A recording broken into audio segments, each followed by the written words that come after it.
freeze. Stay right where you are because it's time for GeorgiaCarry.org radio with Doug and Jesse King. GeorgiaCarry.org is Georgia's no-compromise voice for gun owners. Stay tuned for valuable information on protecting your Second Amendment right to keep and bear arms. And now, your host for GeorgiaCarry.org radio, Doug and Jesse King. Good morning, everybody. You're listening to GeorgiaCarryorg radio, and Jesse and I have had a fantastic week this week. We were invited down to the South Chapter meeting of the local chapter groups that have been going on, and I know we've talked about this before, and we've had a lot of the local chapter organizers on the show early on in the series, and got to find out what they're doing and how many people. But this was a fantastic turnout this last Thursday. It was 40-some people there, wasn't there? I think there was almost 50. And it was really wonderful. They had the event catered. There was good food. There was good camaraderie. Dickie's barbecue. A fantastic speaker. I was really blown away by their guest speaker. You were their guest speaker. Well, that would explain it, wouldn't it? You always blow yourself away. You're such a narcissist. Well, I don't know if many people realize this, but aside from being a mild-mannered reporter by day, when there's trouble that happens, you can see me rip off my multicolored PJs I wear to the studio, and underneath is a suit, and I swing into action. Yeah, he's like some kind of weird superhero. So in doing my criminal defense work a long time ago, I picked up doing wills and trusts, and the reason was I had a client one time who was a Class 3 dealer, and he had offered me, instead of paying me in cash money, offered me a trade of goods, and lo and behold, I ended up in possession of a silencer. So you said he offered you trade of goods? Yeah. So do you know what I just thought of? What? Money can be used to trade for goods and services. Yeah. Yeah, good old Homer. So I went over to get the silencer. He's like, okay, well, here's the way we do it. We do a trust, and you just fill out the paperwork, and then we'll send it in, and you'll get it back. I was like, you do a trust? He's like, yeah, we do them all the time. I'm thinking, wait a minute, you're not a lawyer. This sounds kind of scary to me. So I was like, okay, well, let's see what he does. So I said, what info do you need? He's like, no, I got everything I need. Don't worry. We'll just crank it all out and get ready and do it. I said, well, before you send it in, I want to look at the trust. He's like, okay, sure, no problem. So a few days later, I go and get a look at the trust, and it was abhorrent. I mean, it wasn't even a trust. It wasn't really anything. And I was like, dude, what are you doing? He's like, that's a trust. I was like, that's not a trust. Trust me. I know what a trust is, and that's not a trust. He's like, well, this is what we've been doing, and we've done this for Trust me, that trust is not trustworthy. Yeah. We've done this for hundreds of people, and it works every time, and ATF doesn't reject it. I was like, well, it doesn't matter if ATF accepts it or not. It looks like ATF will accept if you write the word trust in crayon on a piece of lined notebook paper and send it in, but this is not a trust. So I went to the law library, and I went and got a good trust form, and then I sat down and figured out, because I had worked at ATF a long time ago, and I sat down and figured out what the trust needed to do so that it was specifically designed to handle NFA problems. And there are a lot of NFA problems out there if you decide to get into this. So I created my own trust form, and then started offering it to people at what I considered to be a reasonable price. I was charging, I think at the time, this was 10 years ago, I was charging something like $75 or $100.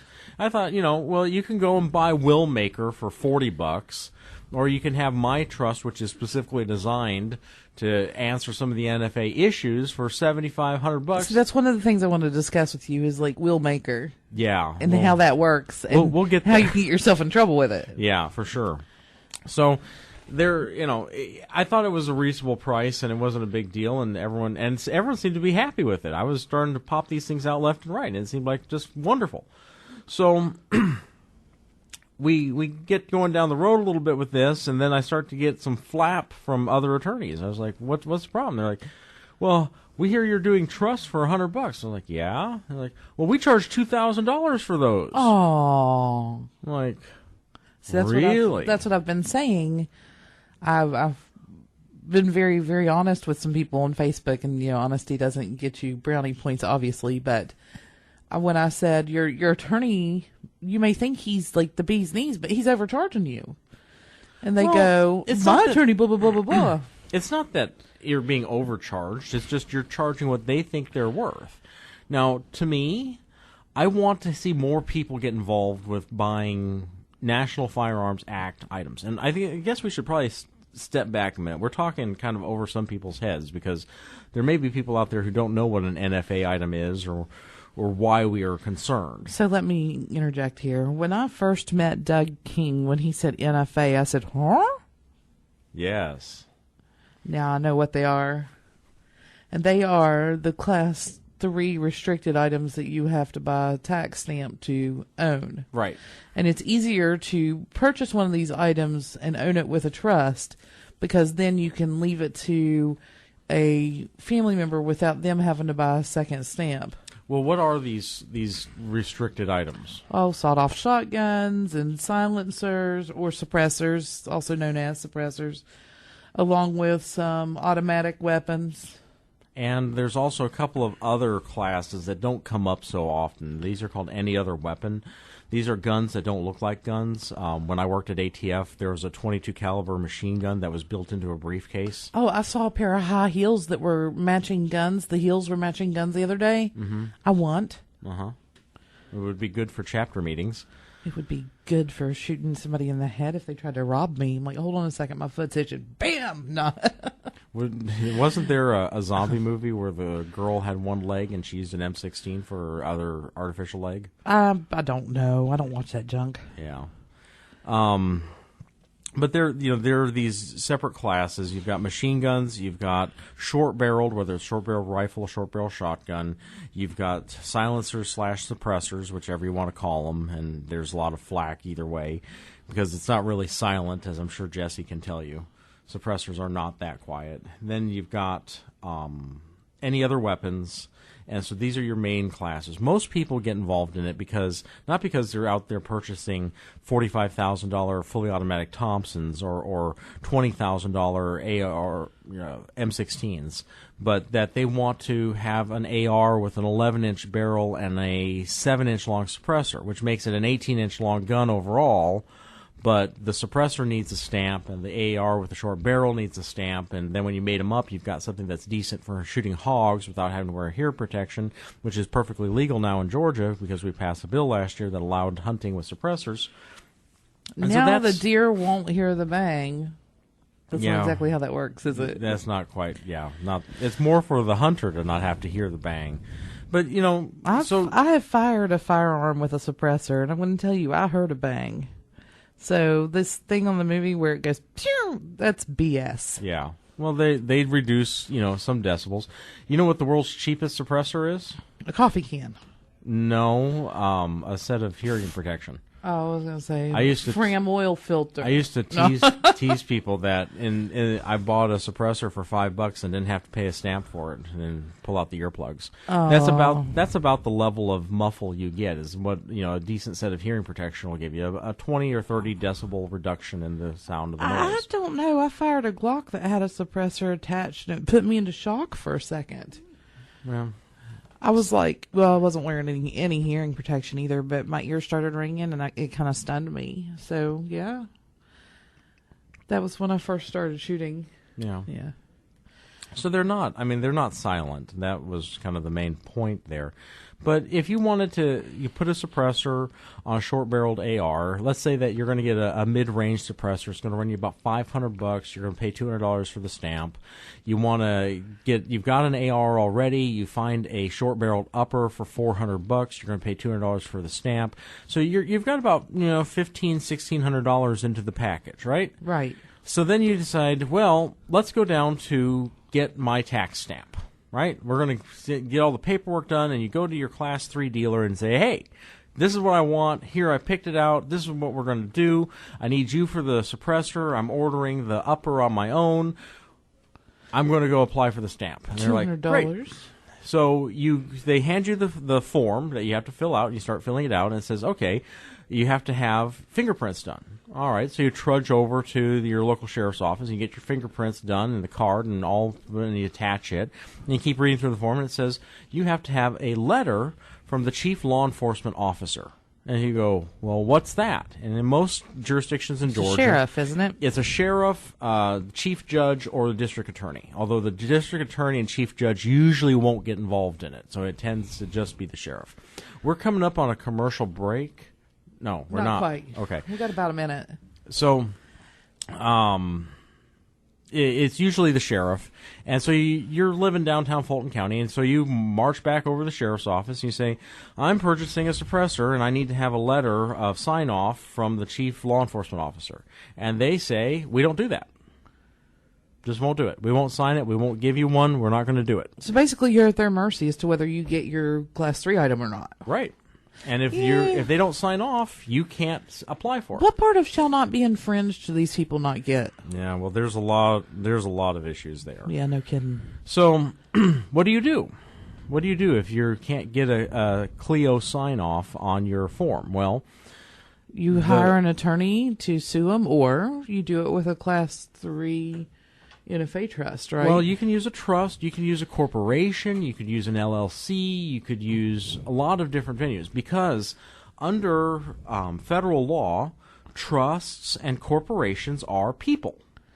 Wow. So when you create a trust, you've just given birth. There's a new legal entity that exists. When you form an LLC, a new legal entity comes into being that is separate and apart from you. And I think a lot of people are kind of aware of what a corporation is, right? Right. A corporation is more than the members in it. It is its own entity that can be sued independently, that is liable for things independently, can even do criminal acts. We've seen this last year. Some big corporations admit to criminal acts. There was a peanut producing corporation that admitted to some misdemeanor acts, and that they had contamination in their peanuts, and the corporate officers should have known. We're coming up on that commercial break, folks, so we'll be back in just a minute.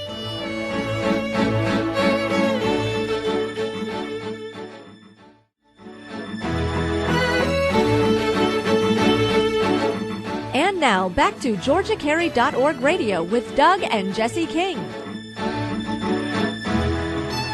Welcome back, folks. We've been talking about, what are NFA trusts and what do they do and why you would need one. And this was a topic that came up in the local chapter meeting. They had asked me to come down and speak. I gave a presentation on it, and I thought it was, pretty good, and there was a lot of well-received. And the chapter meeting that Jess and I went to down in Valdosta had somebody else speak on NFA trusts. That's not true.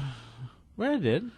Doug King, our very own Doug King, spoke at one of the chapter meetings, like he's done millions of times. The one we went to in Valdosta. Oh yeah, the one we went to at Valdosta. What was that guy's name? I don't remember, but he came and he spoke as well. So he was nice. This is a very big topic. A lot of people are interested in it, and you got to have a lawyer to really get you through it. And what we were discussing right before the break was how corporations can are separate entities, just like trusts are separate entities. And there are corporations that can get sued civilly. You can sue the manufacturer of the tires. You sue Firestone, not the guy on the assembly line. So I had a question right before we went to commercial break. I didn't get it asked. Yes. The Peanut Corporation got sued. The Peanut Corporation was charged criminally. Yeah. So did they fine them and get paid in peanuts? No.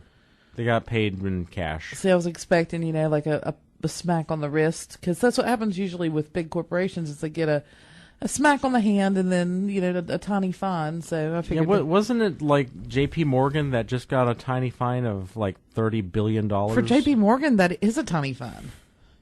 Well, I wish I could get some tiny fines like that. Into your pocket, not to pay them. Yeah. Gosh, if you get a $30 million fine, I don't know if our $30 billion fine, our marriage wouldn't survive that, Doug. So anyway, we're talking about trusts here and what's necessary to make them. And I know that people will maker and make trusts. Yes, and they do. They make what's called a zombie trust. That's what I call it. See, I get to hear Doug talk about these trusts all the time. Well, it drives me nuts because that's what happened to the first trust that Class 3 dealer tried to give me. And basically, this is a trust in which you've left yourself as the beneficiary. So when you die, you're leaving it to you. Yeah.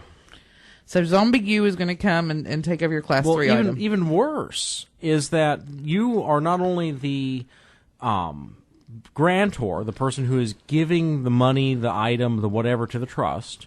You're also the beneficiary that's going to take the item after you die. But even worse than You're that, the oversight committee. You're the person you're the trustee. You're the person who guarantees that when you die, I'm going to come and make sure you get the property that you left yourself. Okay, so let's discuss this for a minute. What happens to these items that have a trust that's written up like this?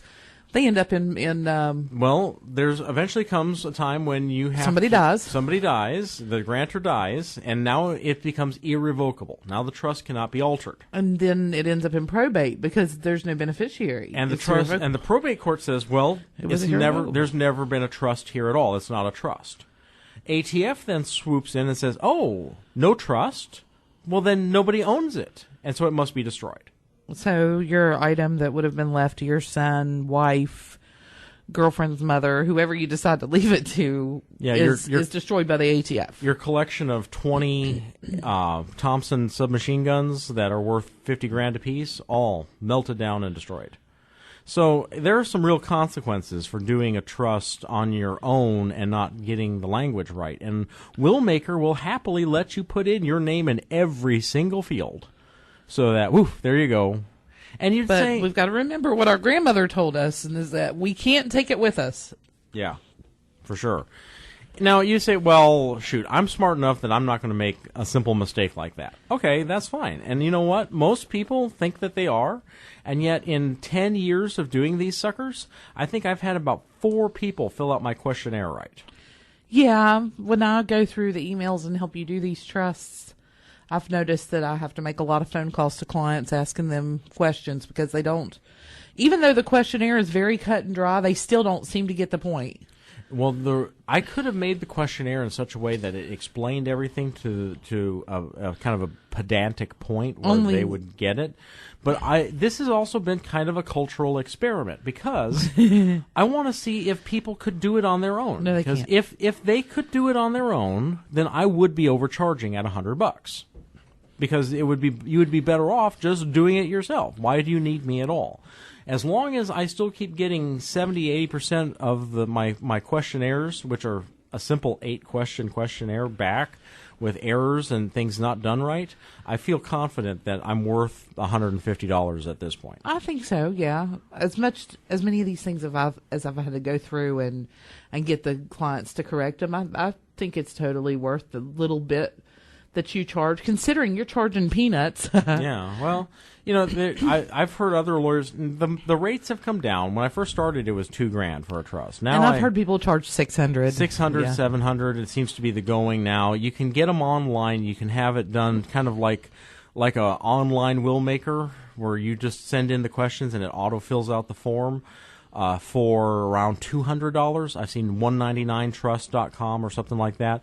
Yeah, that's fine. But do you have an attorney who's actually looking at it and going over it is another question. And if I can save you $50 by, coming to me for a $150 trust over the online no attorney looks at it, why not? Right? Well, I mean, and you get the hard copy and... Well, you print out your hard copy, but you get an electronic copy for Doug King. Oh, that's another important aspect of this. So if you have an electronic copy of your trust, then later if you have to go in and make additions, purchase new items, add items that you've just purchased with the trust to the trust, all you have to do is go in and make a small revision and print. We've seen other attorneys who say if you buy another item with the trust, you have to come back to me and pay me a couple $100 to change what you need changed. I don't do that. I email the trust to people. They have an electronic copy that they can use. Now, the flip side of this is I know that some people in the past have taken my electronic copy and distributed it to other people without paying me for my intellectual property and using it. And, that's kind of a risk that I've taken with this to be fair to the people who are fair, and the people who want to steal, I just, kind of shake my head and figure if they're that hard up, maybe they don't really... what can you do? Well, they would have stolen it somewhere anyway, whether it was yours or someone else's. They weren't going to pay anybody for it. So yeah. So, there's a part of just being honest and being fair. But I think that it's more fair to give people an electronic copy of the trust so that they can use it to buy 100 suppressors if they want. One every year until they die. Well, there's also the thing of sometimes they need to change their beneficiary. Say an unfortunate thing occurs and their son dies, and Well, so they that- decide to leave everything to their nephew. They go in. That I think that they should actually give me a call back for, because that involves more than just printing out another trust with You a have name changed. to change. What do? You have to file an update with the. No, there's no filing required in Georgia. But what happens is that it's no longer just that same trust. If you printed out another one and just changed names and then had it notarized on a different day, then you would now create a second trust, not having the first one be changed. You have to do what's called an amendment to trust. Right. And there's a small piece of paperwork that gets inserted between the new trust and the old trust. Now, how much do you charge to do the amendment paperwork? Depending on what it is, it's usually like $50 or $75. That's reasonable. Half the price That's reasonable. of a new trust, but it maintains continuity with the old trust and keeps everything moving. Continuity is a very important thing when you're dealing with legal paperwork. And if you want to really make sure that this is inheritable, that's important too. Now, the other advantage of a trust or corporation, or specifically a trust, over purchasing it yourself, is that if you purchased it yourself and left it in a will to a beneficiary, during the interim while you're dead, nobody can have access to this thing. It has to be locked up and sealed, and no one can have access. Well, if no one has access, then how could you ever give it to a beneficiary later on? Somebody has to have access to the safe. And that creates a legal kind of grays area, which could cause trouble at some point. But I don't think that it's going to be the sort of thing where people come after you, at least not now, unless they decide that this is a venue to get people to give up their NFA items in the future, and that could be dangerous. So this creates a cover gap for that situation. But when the beneficiary inherits, under current law, they don't have to pay a separate $200 tax with a trust. However, if it came from an individual through a will, they would have to pay a separate tax. Because technically they inherited your stamp as well, right? Well, technically they own the stamp, not you. Okay. Because they're the beneficiary. They own everything that's in the trust from the beginning. They own the stamp. The stamp is their stamp, not your stamp. We'll be right back, folks. We're talking about NFA trusts and why they're good for you.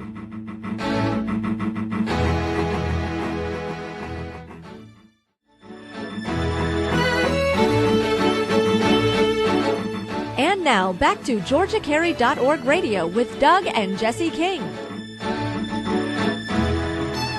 Welcome back, folks. When we took our break, we were talking about some of the advantages of the trust, and what I had gotten to is that when you are a beneficiary of a trust, you own the item from day one. So the tax stamp is really your tax stamp held in trust, and so when you take possession of it, you have to do what's called a Form 5 to transfer the title name from the trust to yourself, but that doesn't involve currently another $200 tax. So this is a way of saving some money in the long run. So the advantage, if you think about it, is when you buy a trust or buy an item individually, even if you're in a county where your chief law enforcement officer will sign off on it, you pay a $200 tax, and when your beneficiary, or when you leave it in a will to a beneficiary, they would then take possession of it and pay a $200 tax. But if you use a trust, then you only pay a $200 tax once. You pay me $150, and you save $50 in the long run. So it's like a $50 bonus at the end. Exactly. So, I mean, there are a lot of advantages to this. And, keeping chief law enforcement officers from calling your place of business, I've heard of that happening. Even in, somewhat civilized counties like Cobb, I've heard of the chief law enforcement officer calling your boss as a reference to see if you're trustworthy enough to own a suppressor or machine gun, which instantly lets your boss know what you're doing. There's lots of implications here. So I think that it's just a wise move. Now, remember at the beginning I said that not only are trusts people, but corporations are people. You can also form an LLC or an S-Corp or possibly even a 501c3 to be able to purchase items like this. Now, the advantage of that over the trust has to do with, the selling of stock and shares and being able to have more people play with it. When you own a NFA item individually, the only person who's supposed to have access or control of it is you. So if you're, on vacation or something and you want if someone calls you up and says, hey, it's your brother, I wanted to go to the range, can I borrow your Uzi? And, you'd have to say, no, you can't, because you're not allowed to have possession of it without me being there. But if he's one of the trustees, he can. Absolutely. And if you're in a coma in the hospital somewhere, you spend the next 30 years in a coma, well, what's going to happen to your stuff? Well, you're not dead, and no one can take possession of it, so it just sits in a closet all that time. Whereas if your son and even that could be an issue, because at 30 years you could lose your house. A lot of bad things can happen if you're in a coma for 30 years. What happens to all your property? Yeah. Well, if it's put in your mother's closet or your brother's closet, they don't have rights to that item. It creates a legal issue in which they're guilty of a felony, right? Yeah. Well, let's go another step. Let's take the coma out of it. Let's say you're falsely accused of crime and arrested. Okay. And you end up fighting this without being able to make bond, or you're put on a probation revocation for something minor like digging a ditch around your house, and next thing you know, they throw you in jail for a year. These things do happen. And like Andrew Wordy's and the chickens. Yeah. Roswell Chicken Man. What happens to your stuff then? Your house gets foreclosed on, and it blows up, and all your stuff, and you're in jail. What do you do?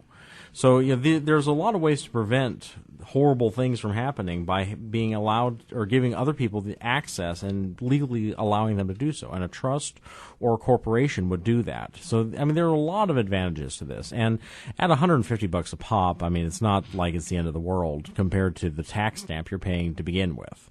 And since it's being able to be used over and over and over again for other purchases without having to incur extra fees, it's malleable. So if you decide to change beneficiaries or change trustees during your lifetime, a very small fee to an attorney can get that fixed. It's a great way to be able to exercise your rights. And a lot of people don't realize that machine guns, suppressors, short barrels are perfectly legal in Georgia. Now, a lot of states out there, not so much. Minnesota doesn't allow suppressors, and I think Washington State doesn't allow machine guns, and California doesn't allow you to live your life like you wish to. There's lots of places that have horrible restrictions on everything. New York has a horrible restriction on firearms. Mm-hmm. They're going to eventually see that all that stuff is moot. Well, big case laws bubbling around out there that things are going to be changing. D.C.'s ban, or de facto ban, was knocked down in Heller, and now they're challenging how they're doing things in D.C. about may issue and shall issue permits. And it's an exciting time to be in gun rights advocacy, and it's an exciting time to be able to get a short barrel rifle or suppressor, because they're not terribly expensive. You can build a short barreled AR-15 semi-automatic for around $600. I found a video on YouTube the other day. It was about how to build your own suppressor. Mm-hmm. And you still have to pay for a stamp for that, right? You still have to pay for a stamp, but you can manufacture your own short barrel, your own suppressor, but you cannot manufacture your own machine gun. See, I don't think they should be allowed to regulate a suppressor, because you can't fire a suppressor by itself. Yeah, but it's specifically named in the 1934 National Firearms Act as a firearm, so it is a firearm. Well, in that time era, they also outlawed alcohol and had to bring that back. There were a lot of legal mistakes made back then. If we pass a constitutional amendment, then they wouldn't be able to do it. And I think that maybe we should be pushing for more, like good Senator Rand Paul this last week, pushing for more. I was kind of proud of Rand Paul. I don't know about him. I'm kind of on the fence about him still. Mm-hmm. But when he stood up with that filibuster, and then just a few days later kept objecting to them every time they tried to bring it to a vote.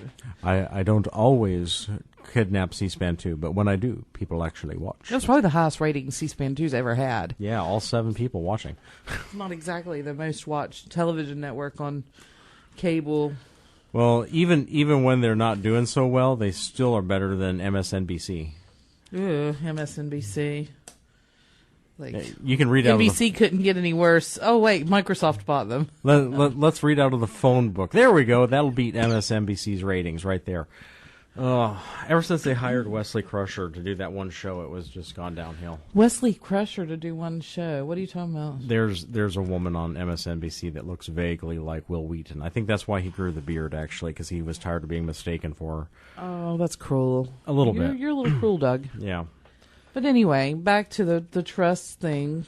So it's a very simple process. I was doing these Thursday night at the chapter meeting, cranking them out left and right and center for people so that they could take them and get them emailed to themselves and be able to get their purchase moving right then. Some people take weeks and weeks and weeks.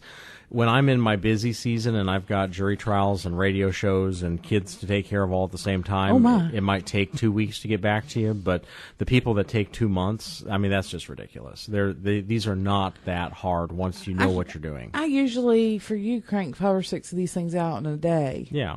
So it's not like it's an all-day affair. So I don't understand these people that are taking 2 months. Because, I mean, a week or two, if you're backed up a little, that should give you able to clear all the ones you've got. Yeah, and you can...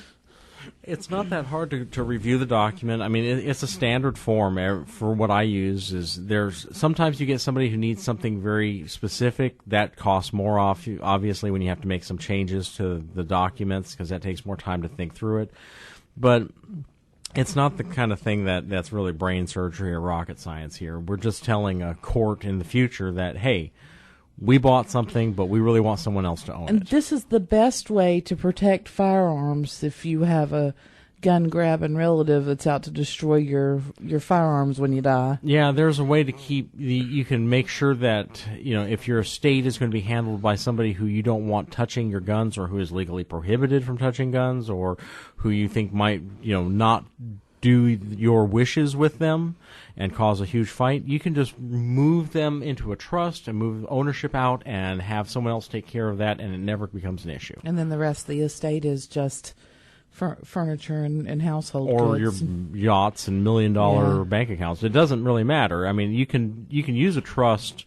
We talk about trust fund kids. You can have a trust that is only money. You can have a trust that's money and assets. So that's what I do because the trust is going to be making purchases. We're setting this up intending it to You can also have a will that rolls things over into a trust, can't you? Yes, you can have a will that creates a trust upon your death. It's a very complicated area of law when you get into the nuances of it. I have a friend whose mother and father were very well off, and they passed away last year, and their whole estate was to be sold, and all of that money rolled over into a trust for each of their adult children. When I say adult children, the youngest is like 43. I'm like, just give them. But then I guess, the dad, knowing his kids, knew that the kids were like wasteful, so he only wanted them to be able to access so much of it a month so they didn't just blow it and party it away. Yeah. So, well, kudos, Dad. And there's lots of ways to construct these things for estate and will planning that are much more involved. That's where you get into the $2,000 trusts. I mean, when you're really doing multi-generational skipping, you're cutting people out of an inheritance, you're doing really crazy stuff.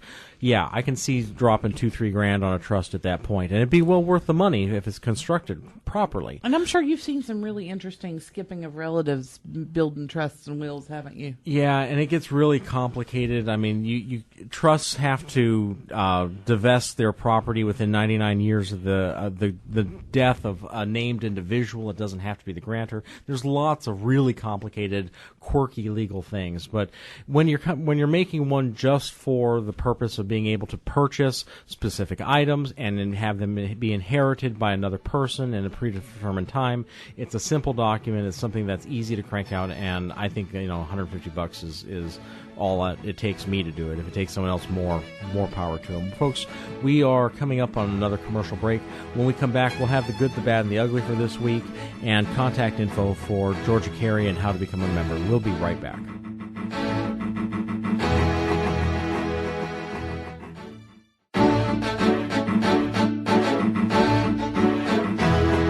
And now, back to GeorgiaCarry.org Radio with Doug and Jesse King.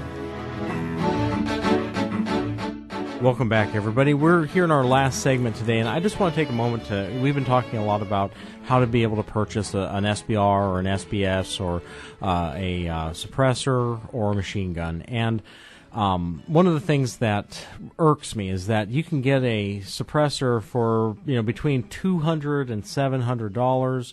You can build an SBR for around $500. You can just saw off a shotgun to make an SBS with a proper stamp for free, basically.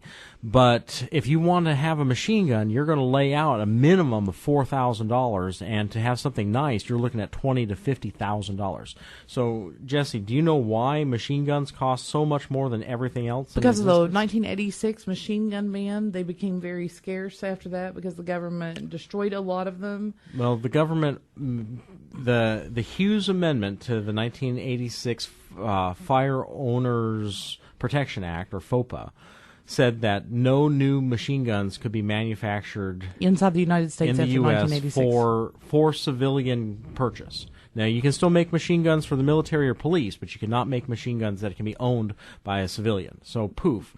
Suddenly, we had artificial scarcity. As their machine guns are kind of like Beanie Babies. There's only so many of them out there. It's like Girl Scout cookies. That's why we'll pay $6 a box for cookies once a year, because there's artificial scarcity. Yep, and as more machine guns get destroyed through neglect, through improper transfers, through all these problems that there are fewer and fewer every year, and that's the way it's going to be. Even though we could be making them right now and making fantastic ones, but we can't because of this legislation.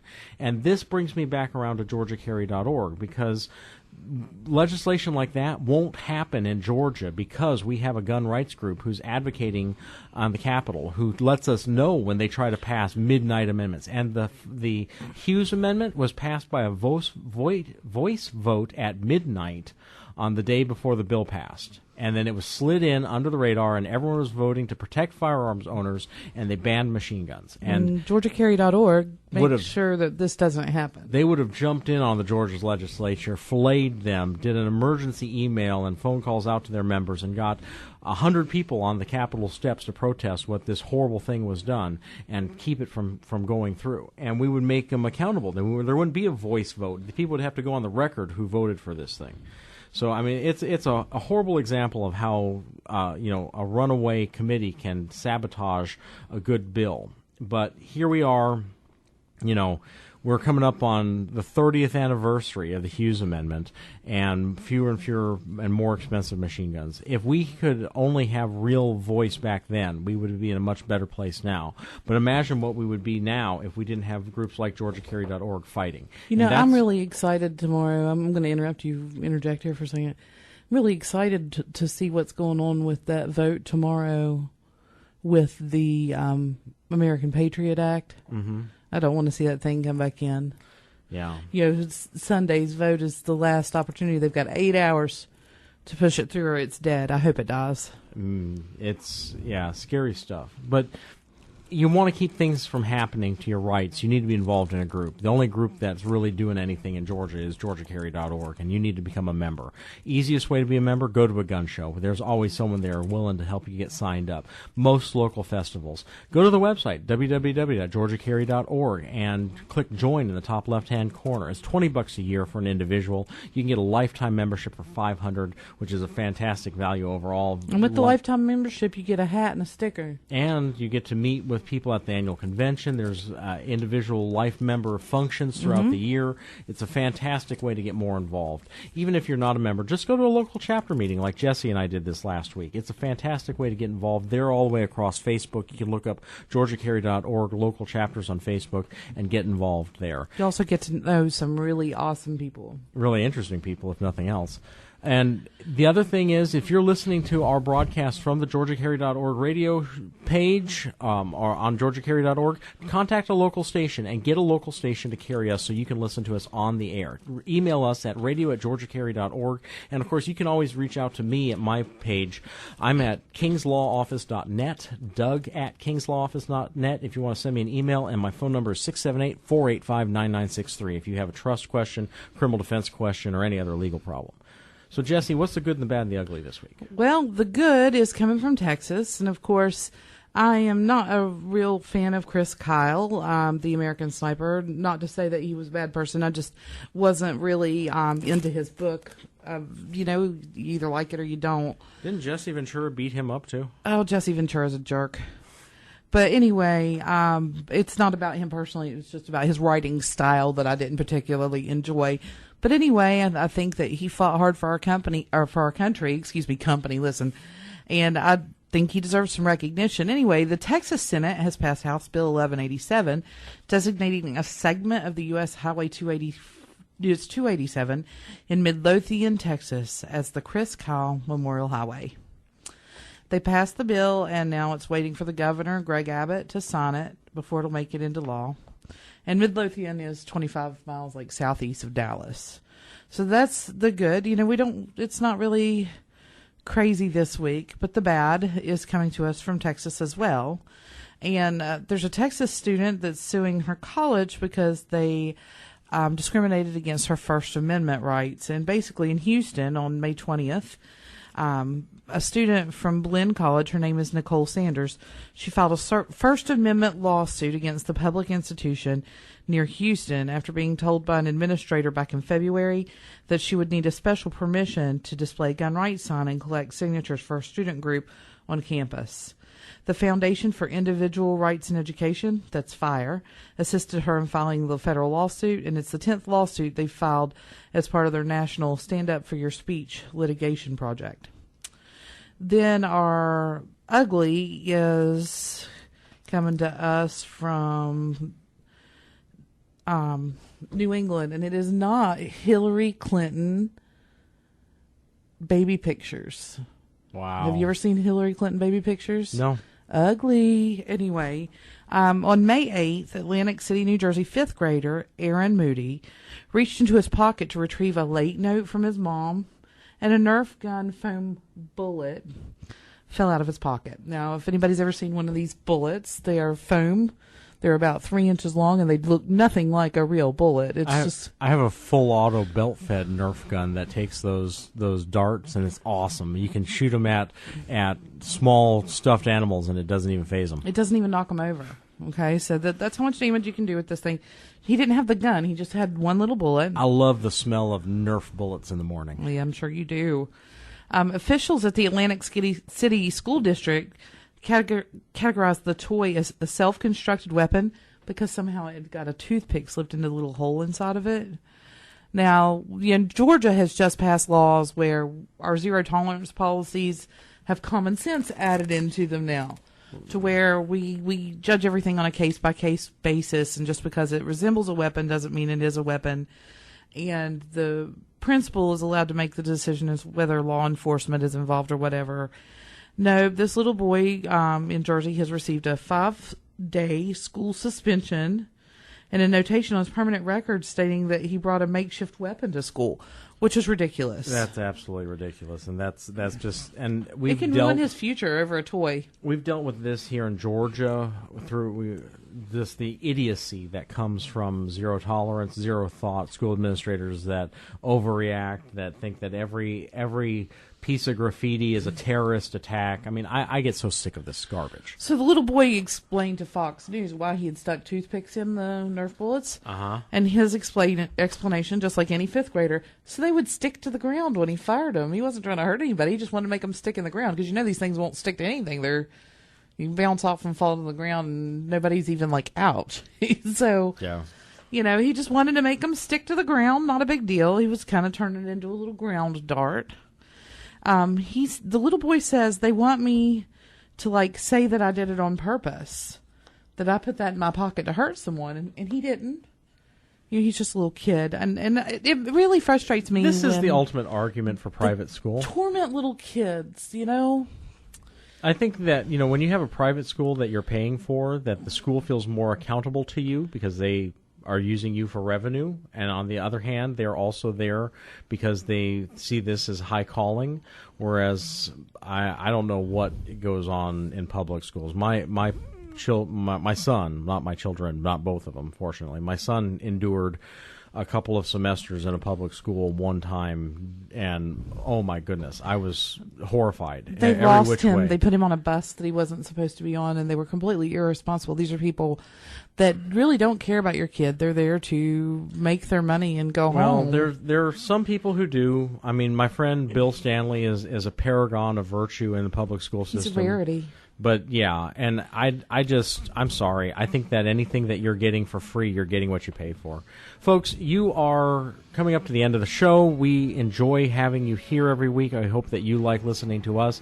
Again, reach out to your local station, radio@GeorgiaCarry.org. You can email me, Doug, at kingslawoffice.net. That's .net, not .com anymore. And, of course, my number is 678-485-9963 if you have any questions, legal questions at all. Otherwise, join Georgia Carry, and we will see you all next week. This has been GeorgiaCarry.org Radio with Doug and Jesse King.